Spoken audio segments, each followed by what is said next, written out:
Hello, and welcome back to the studio. I'm Dr. Wiggo, and today it's time for my Switch 2 review. I put the air quotes around review because it's not really a review. It's kind of a review. I'm basically going to talk about the new Switch 2 and things. And then at the end, I'll tell you whether I think you should buy it or not, and it will depend on a lot of different variables. Well, that's clear as mud. So what I'm going to do is first I'm going to tell you a little about my history with Nintendo, and you can just skip over that if you care to, and then I'll start talking about the Switch 2 versus the Switch 1, but I won't go into a lot of detail because I did that in my unboxing and first impressions video that I'll link up here and down below. And then after that, I'll talk about whether or not I think you should buy one, and again, it will depend. Like all great things in life, the answer is always it depends. My first Nintendo system was the NES, which I got around 1990 or so, and mainly to play The Legend of Zelda. I love Zelda.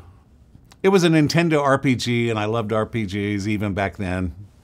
And then later, I got a Nintendo DS, which I used primarily for Fire Emblem games, and then later a 3DS, also still for Fire Emblem games. Loved the Fire Emblem, the strategy, RPG kind of thing. And then that was it for a long time until the original Switch, which I got when it came out about 8 years ago. And again, I was a casual Switch gamer. I played some Breath of the Wild, which I thought was pretty amazing. And guess what? Fire Emblem came to the Switch, and so I played a bunch of Fire Emblem on here. And the games I've spent the most time on the Switch are the Xenoblade Chronicles. I think I started with Xenoblade Chronicles 2, and then Xenoblade Chronicles 3, and then they did the original Xenoblade Chronicles Definitive Edition, and then they did the Torna update to one of the other ones. It got to be a lot. And then, of course, most recently, the past year, I've been playing Xenoblade Chronicles X, which was, I guess, originally for the Wii U, which I never had. I never had a Wii, I never had a Wii U. Xenoblade Chronicles and Fire Emblem are my real entries into the Switch system. And those are mainly big screen games that I played on my TV using the Pro Controller sitting on my sofa, playing it on the big screen TV. Not a big handheld user. I did take the Switch 1 out handheld when it was new 8 years ago. When I'd go on trips, I'd take it with me and play games and stuff. But like I said, I'm a casual gamer. And when phones got powerful enough that you could play little games on your phone and read books and stuff, well, then I didn't really need to travel with a Switch anymore. So for the last many years, the Switch has just been sitting in the dock underneath my TV, and I've been playing it with the Pro Controller and having a lovely time. It's great. But then when the Switch 2 came out, now we'll get to the Switch 2, I went out and got one, and yeah, it's pretty cool. The screen's bigger, so that's a good thing, but where's the shop? Okay, I'm gonna try to press the buttons at exactly the same time to go to the shop.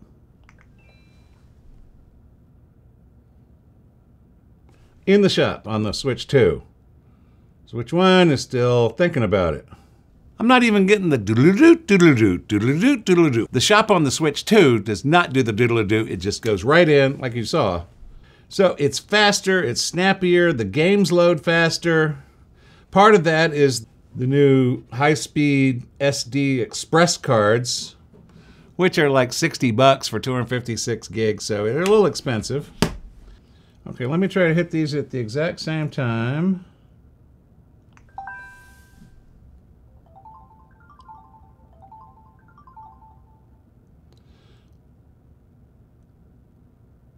And finally it's loaded. So you can see how much faster just the shop is, the menu system, loading games. Well, here, we can go load a game, and I can show you. So let's hit Fire Emblem Engage at exactly the same time.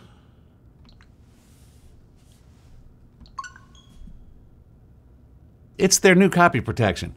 So you can't play the same game on your old Switch and your new Switch. You have to pick one. You can move the virtual card from one system to the other, but right now, so I can't launch the same game on both at the same time to show you how fast it is, unless I want to buy another copy. And the point was to show you how much faster it loads, but you know it's faster. It's a faster processor. It's a bigger screen. It's got less battery life because of the bigger screen. It's a great little thing. And it's better than the old one in almost every imaginable way, unless you have a Switch OLED. If you have the OLED, you have a better screen, because this is back to an LCD. It's better than the original Switch, but it's not better than the OLED. Well, it is better because the OLED was 720p and this is 1080. So it's slightly higher resolution and it's still a larger screen, because that's, I think, a 7-inch and this is 7.9. It's not a better screen, it's just a bigger screen. And of course the Joy-Cons are better, like I showed in that video. They're bigger, they're easier to hold on to, although still not easy to hold on to. And I found the old one just like the perfect size for handheld when I was traveling. This is a little bigger. You could get used to it, but again, I'm never going to because I'm too casual a gamer. Well, I say that, but I've ordered the D-brand special case and thing that puts, there'll be a video in a few weeks when it gets here. It shipped today, which will make it much easier to take this on the road and give it some ergonomic improvements for handheld use. But again, I'm an old man, so handheld is really not the best thing for me, because then I got to put on my glasses to see what's going on here. Whereas on the big screen across the room, I'm good to go. The Joy-Cons can come off and you can use them as mice. But of course, I don't have any games that do that. Well, actually, that's not true. That's another thing I complained about in my unboxing video. This virtual tour, the virtual tour, which cost $10, unlike Astro's Playroom, which was free on the Sony to show off the system, this may be the worst game I have ever played. It's not a game, it's a tutorial, and it's a really poorly structured tutorial. For some maddening reason, they decided that in order to continue the game, you have to go around and inspect everything on the screen. There's all these little podia, and you have to check them, and it tells you what it is. But until you've done every single one of them on that Joy-Con, it won't let you go to the next stage of the game.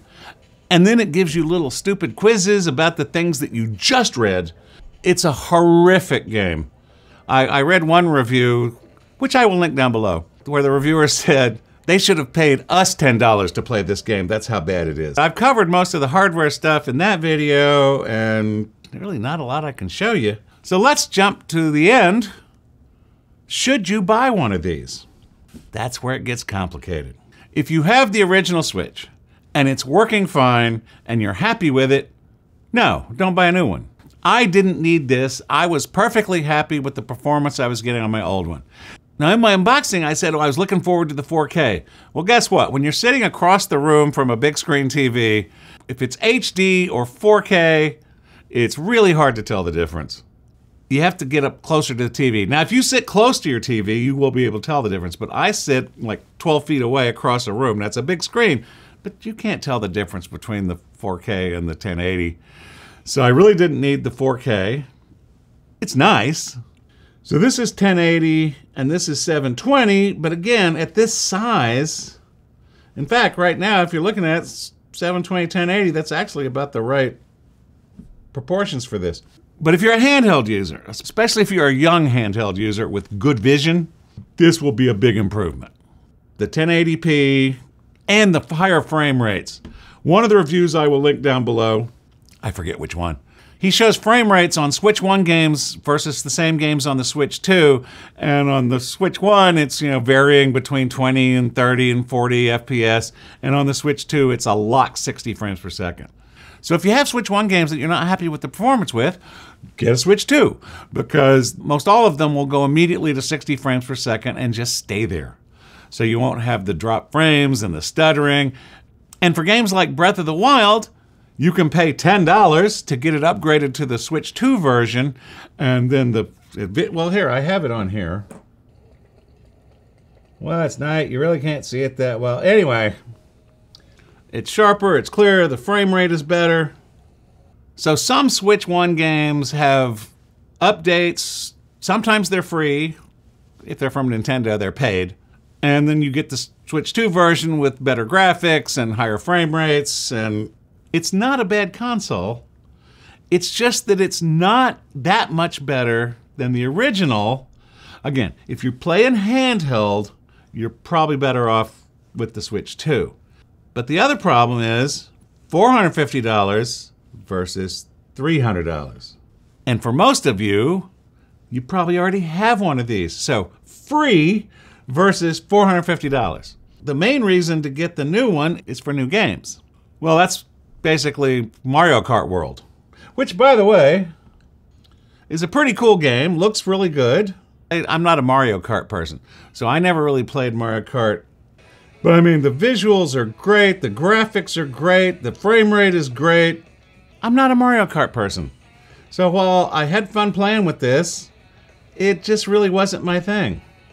So to summarize, if you primarily use the Switch handheld and you really like the Nintendo branded games from Nintendo that there are Switch 2 versions of or that they are releasing Switch 2 upgrades for, well then yeah, you want this. If you have $450. If you're happy with your current Switch, especially if you're a TV user where you play with it on the TV in the dock all the time like I do, it's really not that much of improvement. Yeah, the frame rates are a little better. I'm not sorry I bought it, but it was $450 that I really didn't need to spend. Of course, you know me, always have to have the latest and greatest, so I'm glad I have it. I just could have lived with my old Switch, which I've used for 8 years. Never given me a lick of problems. Now, I don't use these Joy-Cons, I use the Pro controllers, so I haven't run into stick drift, which apparently is a problem with these old Joy-Cons. Well, that didn't seem very helpful. Should you buy it? Maybe. If you have the money, you play mainly handheld, and you play mainly first-party Nintendo games, well then yeah, it may be worth it for you. But if you're like me and play games like Xenoblade and these other things, they look okay, especially on the big screen from across the room in 1080. I don't really need the 4K. And in fact, you'd need to get upgrades for them to be in 4K. They weren't designed for that. They're Switch 1 games. You have to get Switch 2 games. And that's the other problem. The launch titles for this were Mario Kart World and Cyberpunk 2077 and a couple of others. Nothing spectacular. Cyberpunk 2077 running on this little handheld is kind of like an elephant dancing. It doesn't really look that great, and it's kind of weird looking, but it's amazing that it can do it at all. I mean, it's a decent frame rate. By the way, I'm one of the people that returned Cyberpunk 2077 for the PS5. One of the only times PlayStation would give you your money back for a game you bought on the PlayStation Store because it was so buggy and was so horrible. I never went back. If you want to play Cyberpunk 2077 and had not had a PlayStation or an Xbox or a PC, well, now's your chance. You can play it on here. Like I said, this really isn't a review. This is more of a casual gamer's overview and should you buy it? And again, my answer is probably not unless you meet a specific set of criteria. Again, handheld users will probably like it a lot, but if you have a Switch OLED, that's better. It works better outside in sunlight. Now, this is better in sunlight than the old Switch, but not than the OLED. Think long and hard. Do you really want to spend the money? If you're like me, of course you do, because you want the latest and greatest thing. That wasn't very satisfying, was it? Sorry. Check out the reviews I will link below. Some of them are really well thought out, and they look at everything, and maybe they'll convince you to buy one. I'm kind of pushing you not to buy one unless you really want it. Your mileage may vary. So that's it for today. Thanks for stopping by. See you next time. I got to go figure out what I'm going to do next time. Thanks for staying to the end. Bye-bye.